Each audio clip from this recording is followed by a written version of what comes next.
Bonjour à tous, bonjour à toutes, vous êtes sur la chaîne Cap 7e Art, c'est Xavier et aujourd'hui on se retrouve pour parler du Festival de Cannes, de son ouverture qui a eu lieu hier, ce mardi 13 mai 2025, une date à graver. C'est toujours un moment unique pour moi le Festival de Cannes et un moment que j'attends, c'est 11 jours de cinéma qui se passent dans le plus beau festival du monde, le festival où on met en lumière des films de partout dans le monde. Il y a une unité, une envie de communiquer, une envie d'être ensemble. Et ça, c'est très beau. Et ce festival-là, j'y tiens énormément. Alors oui, je n'en fais pas partie une fois de plus cette année. Et croyez-moi, j'en parle avec légèreté ici, mais c'est un crève-cœur de me dire que eux sont là-bas en train de parler de cinéma, en train de le faire, et que moi je suis ici et que ma place n'y est toujours pas. C'est un crève-cœur à chaque fois. Et bon bah voilà, un jour ou l'autre, je franchirai ce tapis rouge pour de bonnes raisons. Et croyez-moi, j'attends ce moment. Donc on va parler de l'ouverture du Festival de Cannes, de ce 78e Festival de Cannes, avec un certain Laurent Lafitte plus classieux que jamais, avec une présidente d'honneur qui est Juliette Binoche pour ce 78e festival qui incarnait la grâce ultime. Et quand on voit sa carrière, on ne peut être que fier d'elle. Et puis on avait une remise de prix pour l'ensemble de sa carrière qui a été remis à Robert De Niro par Leonardo DiCaprio. Et ça a été un délicieux moment que de voir cela.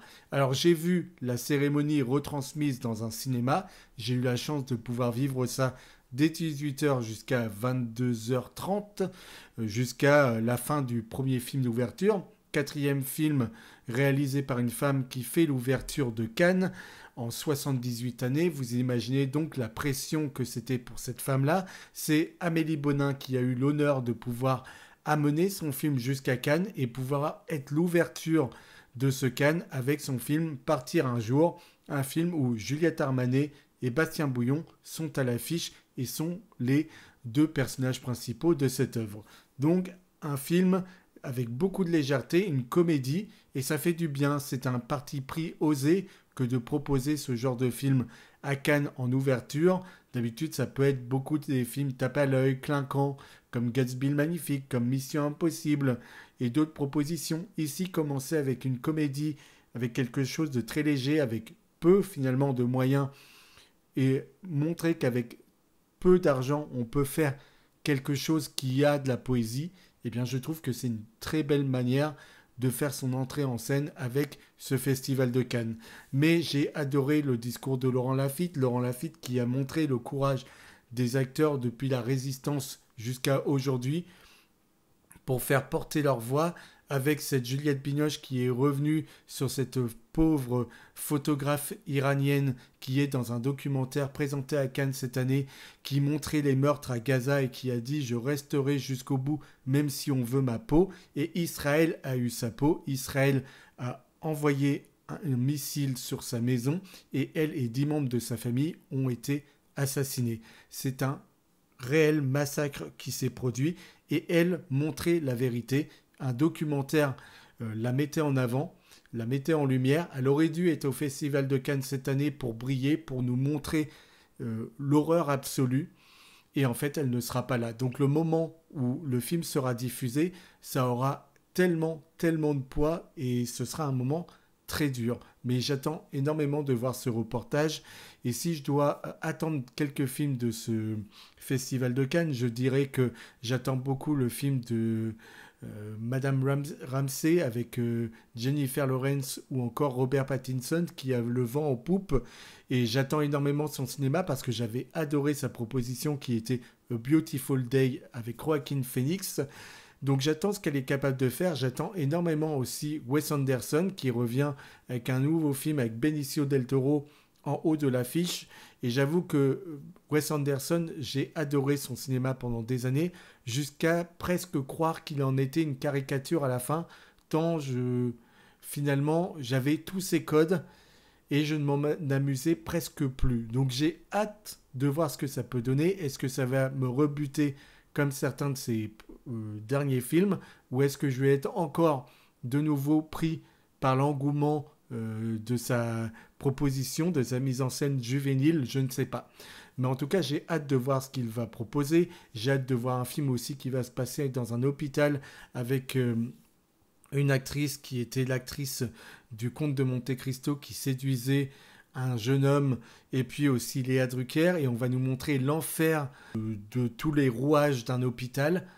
Donc ça va être un film qui, je pense, va être marquant. On va voir aussi un film d'une productrice qui a fait beaucoup des films de Sean Baker, qui ici va signer son premier long métrage, et elle va nous montrer, on va être dans les marchés nocturnes, dans des marchés nocturnes à Taipei, et on va nous montrer une femme qui ouvre son restaurant avec ses 2 filles, et j'ai hâte de voir ce qu'on peut découdre de ce synopsis-là. Et puis ensuite, en synopsis que j'attends, il y a le film brésilien que j'attends énormément, qui lui peut réellement être une surprise. Sinon, pour l'instant, ce ne sont que des noms qui sont proposés, et je n'ai pas de grande fascination pour tel ou tel projet. Pour l'instant, des fois, c'est que des noms de titres de films, parfois juste un synopsis, parfois juste une photo. Donc pour l'instant, on n'a pas beaucoup à creuser, et c'est par la suite, c'est au fil du temps, au fil de ces 11 jours, qu'on va voir des films réellement être mis en avant plus que d'autres et se révéler. Donc j'ai réellement hâte de voir tout ce que va nous proposer ce Festival de Cannes. Et donc Robert De Niro qui nous a fait un discours très politique, très engagé, évidemment contre Trump, et pour parler du cinéma, de l'art, et dire que l'art est universel, l'art nous unit, et on en a besoin face au fascisme qui s'étend dans bien des pays. Donc voilà, c'était un discours très engagé de sa part, et c'était un réel beau moment de le voir en scène avec nous. Ça, c'était pour le Festival de Cannes, et pour le clôturer, on a eu Quentin Tarantino qui est arrivé et qui a tué le game, mais je pense qu'il faut que je vous trouve un extrait. It is my honor. C'est un honneur pour moi, un insigne, un privilège de déclarer The 78th Festival le 78e PIF ouvert officiellement.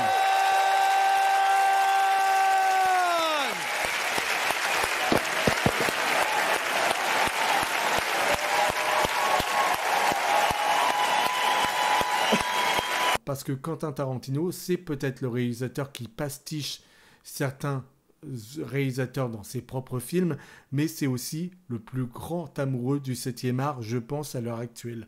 En tout cas, il en parle tellement bien, avec tellement de bonhomie, qu'on ne peut que l'aimer. Donc c'était un bonheur de le voir faire l'ouverture et s'amuser autant. Si on doit parler du jury de ce Festival de Cannes cette année, en compagnie de Juliette Binoche, le jury est très éclectique. Il y a des personnes de tous les continents, et c'est ça qui en fait sa force. Donc j'ai pas réellement quelque chose à en dire, juste je trouve encore une fois que c'est bien trouvé, c'est très varié et ça fait du bien, ça fait plaisir, toutes les voix peuvent s'exprimer. Et maintenant on va donc parler du premier film de ce Festival de Cannes qui va se dérouler du 13 mai au 24 mai. Le film s'intitule donc Partir un jour, un film de Amélie Bonin. Amélie Bonin qui avait proposé déjà un court-métrage Partir un jour, qui avait reçu un prix, et c'est comme cela qu'elle a réussi à se faire financer pour faire justement ce long-métrage. Dans ce premier court-métrage, c'était Bastien Bouillon qui avait le rôle principal, et cette fois-ci, elle a changé la norme. C'est Juliette Armanet qui est le personnage principal, et Bastien Bouillon qui arrive par la suite. Mais voilà, c'est des petits détails, il y a eu des petits changements comme le métier qu'incarnait le personnage, etc., pour pouvoir en faire un long métrage qui puisse coller à sa vision qu'elle voulait amener de cette comédie. Donc on en parle tout de suite. Qu'est-ce que ça vaut que Partir un jour, cette ouverture à Cannes? Je vous en parle. Je n'imagine même pas la pression que peut être une ouverture à Cannes quand on doit montrer une chose avec autant de légèreté, et j'ai trouvé qu'il y avait beaucoup de grâce dans cette réalisatrice. Le tapis rouge, c'est toujours le moment glamour, c'est toujours un moment qui est fait pour faire rêver les spectateurs, et il y en a beaucoup qui ne voient que ça, qui ne veulent voir que ce tapis rouge.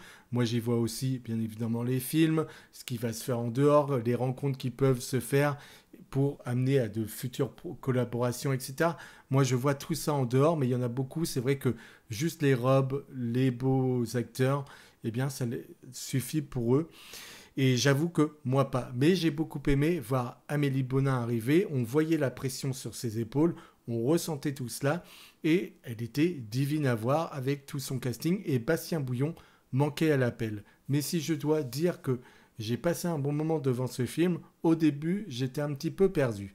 Parce que j'avoue que le film est une comédie musicale. Donc déjà un genre très peu aimé.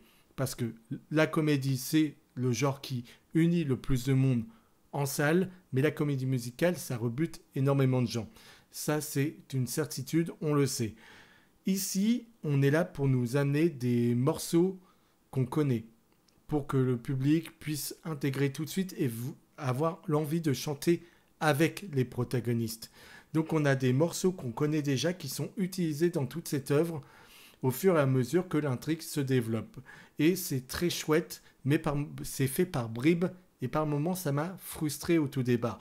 Parce que j'avais envie de chanter beaucoup plus, j'avais envie de... Ouais, que la musique me plaisait, et j'avais envie de dire, laisse-nous apprécier le moment. Et j'avais le moment qui était coupé, on me frustrait. Donc au tout départ, je me suis demandé où l'intrigue allait me mener. Et puis je vois Juliette Armanet arriver à l'écran, je vois qu'elle joue bien, je vois qu'elle se défend bien, elle qui est chanteuse de base, hein.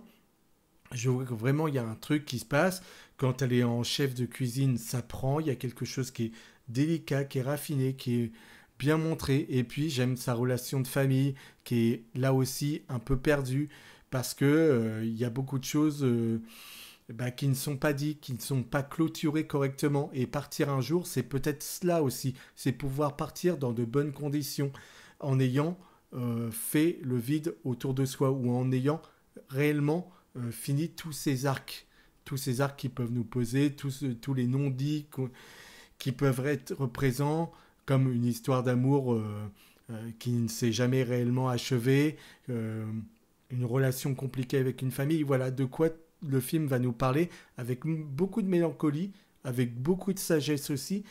C'est pas un film qui va vous faire des dialogues très compliqués, etc. C'est assez simple, hein, c'est assez linéaire, on suit le moment, mais on prend tellement de plaisir à suivre ces protagonistes qui sont bons, c'est pas qui ne sont pas des mauvaises personnes, que vraiment on passe un délicieux moment. Et j'avoue que j'ai été emporté. J'ai été emporté par bien des morceaux, mais j'ai été surtout emporté par la relation entre Bastien Bouillon et Juliette Armanet. Parce que l'alchimie est totale, l'alchimie est instantanée, et elle fait un bien fou. Et j'avoue que ce duo-là, eh bien, ça m'a réellement... Quand je les voyais à l'écran, j'avais pas envie de les quitter. Et dès leur première scène, elle est faite avec beaucoup d'habileté, parce que on n'amène pas le personnage de Benjamin Bouillon, son amour d'enfance, en l'iconisant, en essayant de le mettre en avant pour sa première apparition. Non, elle est en train de chanter, les villageois chantent avec elle, et à un moment donné, on comprend dans un regard que parmi tous ces villageois, il y a quelqu'un qu'elle connaît, qui lui sourit, elle lui répond, on comprend qu'il y a un lien entre ces deux personnages, et c'est à ce moment-là qu'on l'intègre. Et c'est fait très bien, parce que c'est fait avec légèreté, encore une fois. Et c'est ce qui fait que on rentre dans leur petite histoire, et ensuite, quand ils sont ensemble, la caméra virevolte. Et on a un joli mouvement qui se fait de caméra, et qui est le jeu de séduction qui se fait encore entre ces deux personnages-là. Et on comprend qu'il y a quelque chose encore qui n'a peut-être pas été achevé. Et ça se fait dans la première scène où on les retrouve, et il y a énormément d'autres scènes qui le font, mais il y a une scène en particulier, je pense à la scène de patinoire, qui est un délicieux moment où ils se mettent à chanter tous les deux justement, mais où, encore une fois, on opère entre eux un jeu de « fuis-moi, je te suis » qui est juste délicieux. Et Bastien Bouillon, son dialecte, sa manière d'être, c'est un personnage que j'ai adoré, qui m'a fait un bien fou, et elle se laissait emporter par son énergie, et j'ai réellement ri à des moments. Par exemple, un moment où ils se battent en boîte de nuit, j'étais explosé de rire, et j'avoue que c'est rare que je ris autant. Et après, je me suis laissé emporter. François Rolin, voilà, il y a des seconds rôles qui sont délicieux.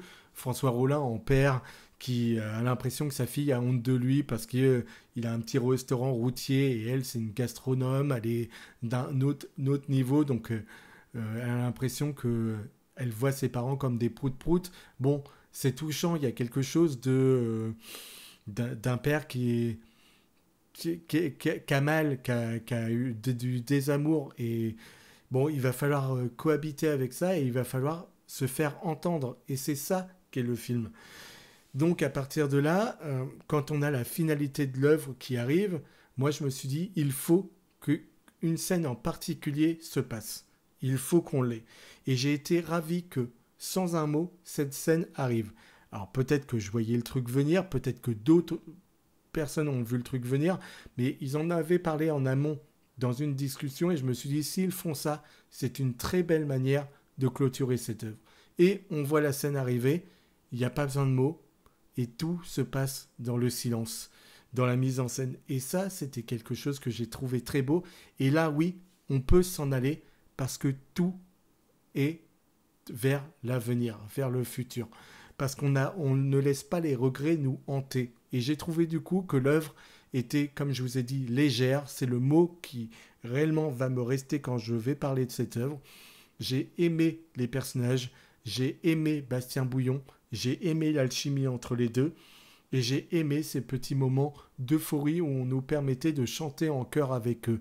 Et les silences, tout ce qui était apporté, c'était un joli moment, c'était une belle ouverture, c'était une belle comédie, et réellement, je me suis laissé emporter par cette comédie douce, amère, mélancolique, et qui va nous toucher au cœur, qui va nous donner envie d'aimer et de vivre, et un appel à la liberté. Et donc oui, j'approuve totalement le film qu'est Partir un jour, la comédie d'Amélie Bonin, qui était l'ouverture de Cannes de ce 78e festival, et je suis ravi de pouvoir vous en parler aujourd'hui ainsi. Et voilà, c'est tout ce que j'avais à vous dire sur ce film. Il y avait aussi une photographie intéressante, des jeux de lumière, etc. Mais je voulais vous parler du cœur émotionnel du film qui marche réellement bien, et vous allez pouvoir chanter, vous pouvez vous faire plaisir. Ne vous attendez pas à un truc qui soit transcendant dans sa manière de filmer, etc. C'est très simple. Également dans son scénario, il n'y a rien de nouveau, mais c'est amené avec beaucoup de cœur. Et c'est ça qui fait que j'ai été séduit par l'œuvre. Donc vous pouvez me retrouver pour bien d'autres vidéos. Vous pouvez vous abonner, liker la vidéo, commenter, me faire part de vos retours.